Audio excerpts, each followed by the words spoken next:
na huyu Kipchumba anajaribu, na kuna wengine niliona wanamkemea ati ajiuzuru ati kwa sababu generator imekataa kufanya kazi pale JKIA. Huyu Kipchumba ndiye alinunua hiyo generator. Ilinunuliwa na ile serikali nyingine na ilikuwa fake. Sasa ikijaribu kuhakishwa inasimika. Sasa Kipchumba, wewe tafuta generator yako uweke, wachana na ile watu. Si kijana anajaribu. Tuache kuingilia viongozi bure, kwa sababu mambo tulikuta ni mengi ilikuwa imeharibika, na ndio tunajaribu kurekebisha.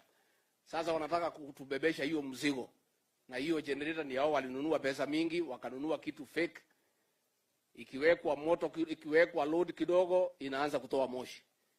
Sasa lazima Kipchumba afanye marekebisho pale, alete generator mpya na mambo yote pale abadilishe, na ajenge airport mpya ambaye ni ya kisasa, ambaye itatupatia heshima katika dunia nzima. Mimi sitaki nipitishie hapo niseme tu watu wanaongea mambo mengi, mambo ya uchumi nini. Wacha mimi nimwambie watu ya Baringo. Huyu William Ruto, rais wetu, kijana wenu hapa nyumbani, mimi ndio naketi naye pale. Na kama kuna kiongozi katika jamhuri yako na bidii, ni huyu rais wetu. Saa 11 asubuhi ameamka kwa ofisi mpaka saa 6 usiku. Mpaka hao vijana wetu sasa mawaziri wanaanza kulia ati aende polepole, ndio pia waende polepole. Rais, usipunguze speed, ongeza, ndio wao pia waongeze. Kwa hivyo kazi inaendelea.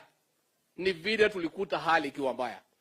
Na nimesema juzi nikiwa pale graduation ya madaktari, hii uchumi wa Kenya ni kama mgonjwa. Ukikuta mgonjwa hali mahututi katika ICU, hawezi pona siku hiyo na aende nyumbani. Lazima ataenda na utaratibu. Atibiwe, apewe madawa, atolewe kwa mashini kwa ICU, aende HDU, akae mwezi 3. Atibiwe, atoke HDU, aende kwa ward. Akae kwa ward miezi kadhaa, atibiwe, aende nyumbani, akunywe madawa akiwa nyumbani. Sasa huyu mgonjwa wetu tulipata ICU tukatoa. Tukasukuma HDU, amekaa ametoka. Sasa ako kwa ward, siku zinaendelea, ataenda nyumbani hivi karibuni. Tumekubaliana pia Baringo. Kwa sababu yuko namna hiyo, hata mtoto akizaliwa anaweza tembea siku hiyo. Tulikuta huu uchumi kwa hali mahututi. Hawataki tuseme. Mimi nilisema pale Kasarani na nina shida nikirudia. Tulikuta uchumi ambayo umezoroteka, umeharibika. Wale walichukua kila kitu. Na walikuwa wanaharibu, ndio rais ambaye atapata aonekane ni bure. Hata yule walikuwa analeta kama project, walikuwa wamempangia pia anguke. Kwa sababu walikuwa wanaharibu makusudi. Lakini Mungu ni Mungu, aitwe Mungu kwa